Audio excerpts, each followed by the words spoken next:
teman-teman, kita mau nerusin pembahasan kita di video sebelumnya. Jadi tentang emulsifier atau pengemulsi, iya itu. Nah, di sini yang kita mau bahas adalah side effect atau dampaknya buat kesehatan tubuh kita. Karena video yang kemarin kalau dijadiin satu kepanjangan, jadi kali ini kita pisah jadi dua video ya teman-teman ya. Semoga kalian mengikutinya karena ini kalian boleh baca di Google juga, boleh cari literatur di Google, atau aku mau kasih jelasin aja di sini. Aku mau jabarin semuanya. Oke teman-teman, selamat mengikuti.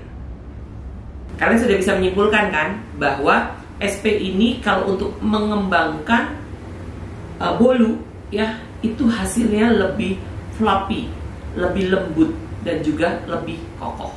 Ada beberapa merek, ada beberapa roti di pasaran itu kalau kalian lihat secara kasat mata, kalian perhatiin benar-benar roti itu bolong-bolongannya, rongganya itu tipis sekali teman-teman.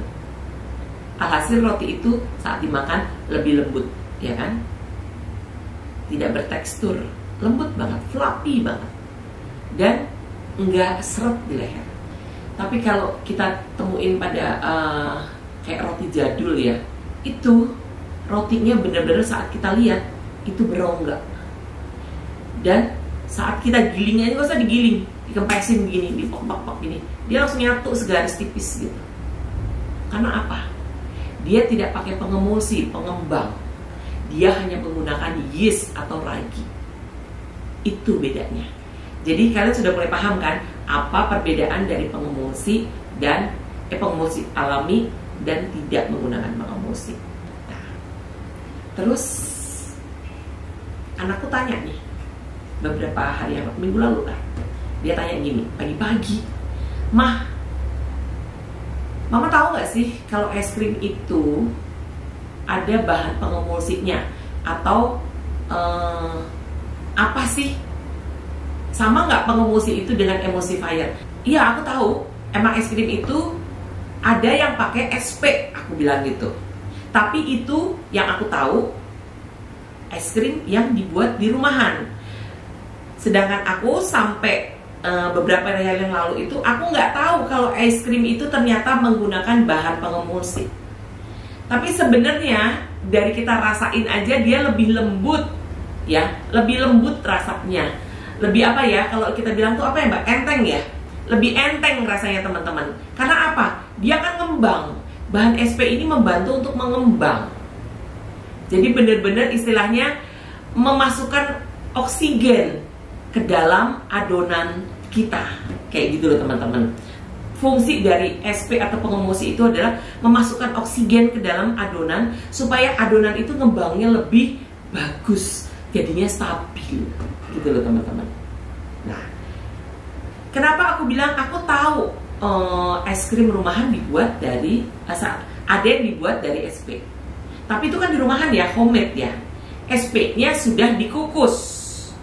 Nah, kalau untuk yang industrial, aku nggak ngerti masaknya seperti apa, pengolahannya seperti apa. Tapi kalau jujur aku belum pernah ya buat es krim seperti itu. Tapi itu aku lihat dari beberapa YouTuber ataupun beberapa YouTube yang ada di yang sering kita lihat lah tentang pembuatan es krim rumahan. Nah, di situ aku mulai mikir, waduh, kan ada beberapa dia bilang, misalnya seperti contohnya misalnya ya gitu, dengan modal 10.000 kamu bisa buat es krim rumahan dapat 25 cup. Nah, seperti itu teman-teman. Aku berpikir, loh, ada beberapa orang kan yang bilang dia buat untuk stok di rumah, taruh di freezer. Karena dia punya anak-anak kecil yang suka makan es krim, daripada jajan terus, mendingan dia buatin sendiri di rumah, homemade. Dia pakai SP dan dikukus SP-nya. Overall, oke lah kalau dikukus mungkin lebih baik ya daripada tidak, ya kan? Nah, seperti roti itu juga sudah dikukus. Nah, tapi pada dasarnya teman-teman, seperti aku bilang ya, namanya bahan yang tidak alami itu tidak sehat atau kurang sehat, dan ada side effect-nya untuk tubuh kita. Kedepannya, bukan saat itu, kedepannya. Nah, Terus aku bilang, memang kenapa Mbak? Aku bilang, anakku, memang kenapa? Kok kamu tanya gitu? Karena semalam aku baca di Twitter banyak cuit-cuitan, saut-sautan bahwa bilang SP itu tidak bagus untuk tubuh. SP itu akan menimbulkan kanker.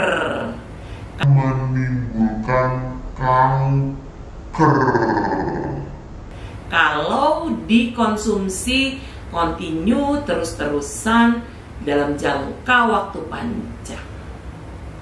What? Seriously? Aku bilang, iya, Mama cari aja di Google.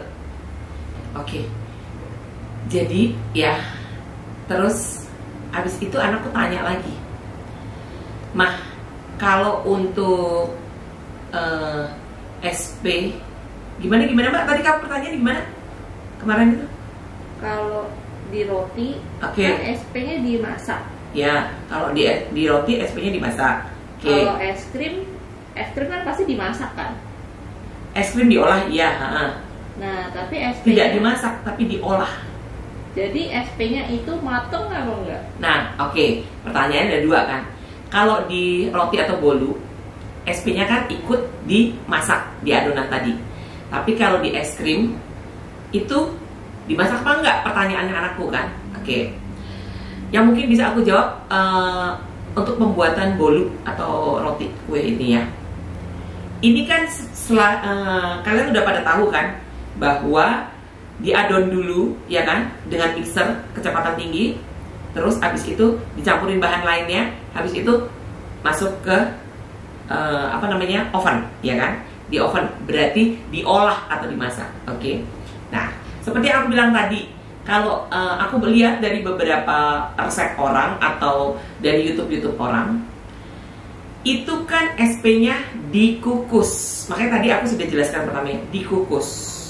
Nah, tapi kalau untuk yang di industrial atau yang untuk dijual ya, aku nggak ngerti teman-teman bagaimana cara mengolahnya. Mungkin seperti gelato ya, kita bisa pakai santan, bisa pakai heavy cream atau susu. Terus dibantu pengemulsinya itu apa kalau aku? Kuning telur. Jadi aku biasanya buat es krim yang menggunakan kuning telur. Jadi bahannya alami. Aku tidak tahu waktu itu atau tidak pernah membuat yang menggunakan pengemulsi nabati, yaitu seperti SP tersebut. Nah, jadi aku akan jawab anakku, ya kalau untuk rumahan bisa jadi lebih aman. Karena apa? Mama kan tahu dibuatnya SP-nya dikukus terlebih dahulu. Tapi kalau industrial, aku nggak tahu. Gitu. Jadi, ya untuk bukan berarti aku bilang gini, kalian nggak boleh beli es krim di luaran. Enggak, aku juga makan kok es krim di luaran, gitu loh. Aku makan es krim di luaran, tapi nggak kontinu, nggak berlebihan, nggak tiap hari, nggak sering-sering banget. Aku bisa dihitung sebulan paling cuma sekali atau 2 kali makan es krim. Dan aku juga lebih senangnya tuh es krimnya tuh es krim yang apa ya? Misalnya seperti es krim yang ada buahnya loh teman-teman. Es krim mangga, terus ada nanas, ataupun mochi ice cream. Nah itu aku sukanya seperti itu teman-teman.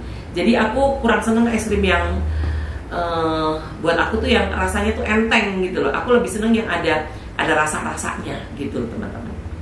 Nah, terus kalau kalian tanya, berarti kalau es krim yang rumahan itu aman nggak ya?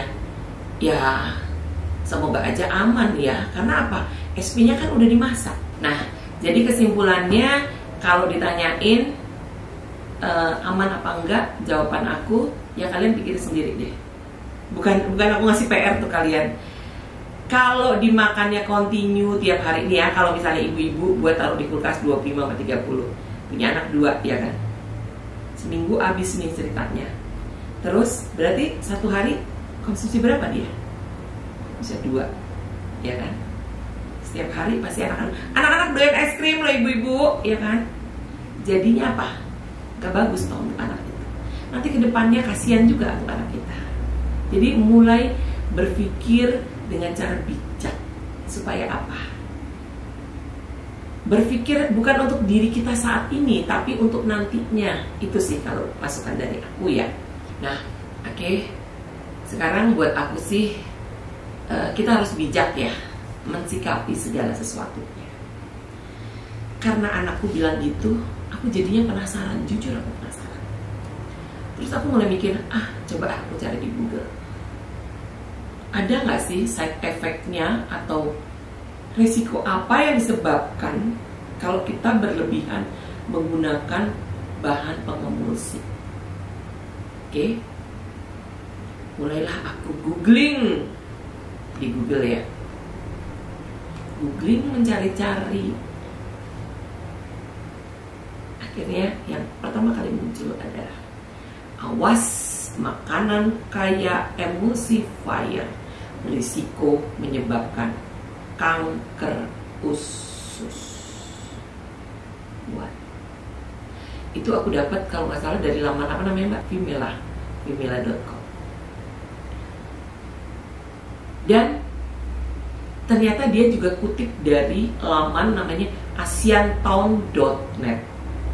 Kandungan emulsifier yang berlebih pada makanan bisa meningkatkan resiko kanker usus untuk pengkonsumsi makanan tersebut.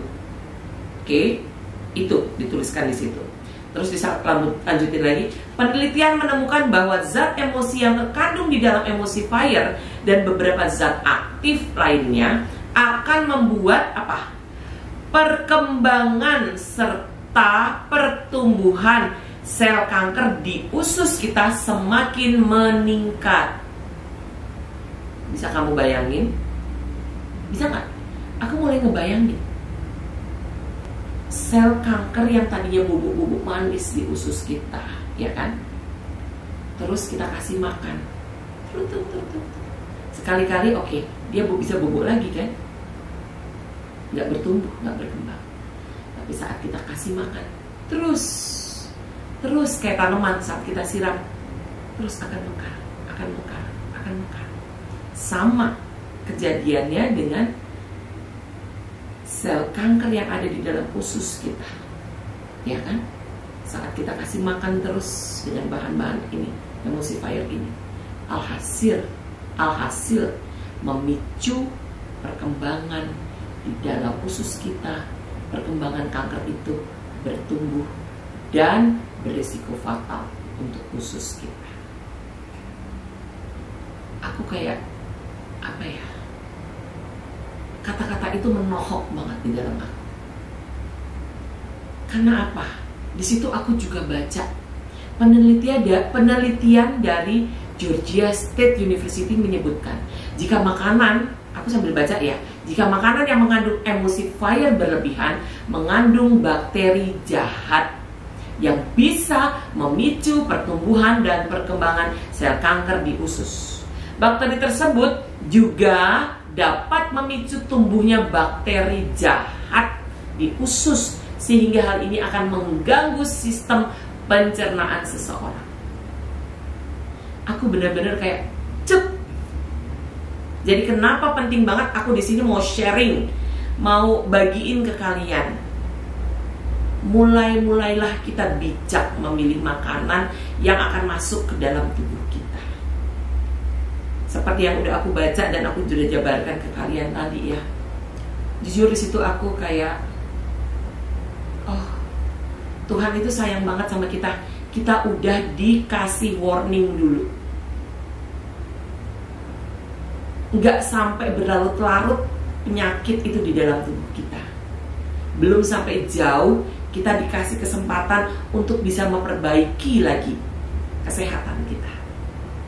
Jadi teman-teman, buat kalian yang mungkin baru tahu atau lihat video aku ini, yuk kita sama-sama menjaga kesehatan kita dengan kita mulai memilah-milih, pinter-pinter masukkan apapun yang ke dalam tubuh kita, lebih kita sortir lebih baik supaya umur kita bisa panjang, supaya kita selalu sehat. Aku nggak nyaranin untuk kalian nggak boleh beli roti, es krim di pasar, enggak. Tapi bijak-bijaklah. Jangan konsumsi itu secara berlebihan, tapi cukupkanlah untuk kita, untuk tubuh kita. Gitu ya teman-teman. Jadi di sini, nah oke, ini Kalau kalian misalnya tanya, kok taunya dari mana? Nah, ini di dalam setiap komposisi, di dalam ini es krim yang aku beli, aku buat untuk contoh. Ini ada bahannya, salah satunya adalah disebutkan selain bla bla bla bla mengandung pewarna, gula, sirup gula merah, glukosa, minyak nabati, terus ada pengemulsi nabati.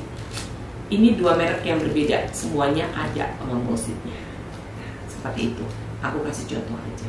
Aku nggak mau sebutin brand. Aku juga nggak mau jatuhin brand apapun. Balik lagi, aku cuma sharing karena rasa penasaranku. Di sini aku mau sharing ke kalian. Bahan ini it's okay dipakai. 3 bahan ini it's okay dipakai.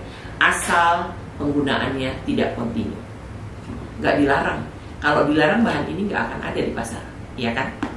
Tapi bijak-bijaklah, pandai-pandailah kita dalam mengkonsumsi segala makanan itu. Secara kita berpikirnya pakai logika saja. Kalau kita mau sehat, kita harus makan segala sesuatu yang ke dalam tubuh kita itu, masukkan asupannya ke dalam tubuh kita itu, lebih kita pilih-pilih, lebih kita oh ini cukup untuk 1 bulan ini, kita tidak makan lagi gitu. Oke teman-teman, juga kalau kalian yang suka masak ataupun baking di rumah, yuk mulai pakai bahan yang alami aja. Telur lebih aman kok, proteinnya juga banyak, ya kan? Kandungan protein, nutrisi, kalori semuanya ada di dalam telur, ya kan? Nah, telur juga bisa kok membantu untuk mengembangkan adonan kita untuk menjadi cakep, asal pakai telur yang masih di bawah umur 5 hari. Gitu sih teman-teman ya. Oke teman-teman, semoga apa yang aku boleh sampaikan tadi semua bisa bermanfaat untuk kita semua, dan kita mulai bijak-bijak dan lebih istilahnya nggak sembarangan dalam mengkonsumsi atau masukkan makanan ke dalam tubuh kita. Nggak dilarang, apapun nggak ada yang dilarang, tapi cuma efeknya, bahayanya tetap ada kalau berkelanjutan dipakai, ya teman-teman. Oke, sampai ketemu di video-video aku selanjutnya. Sehat selalu, makanlah yang sesuai porsi yang kamu butuhkan untuk tubuhmu. Oke, God bless you all, bye.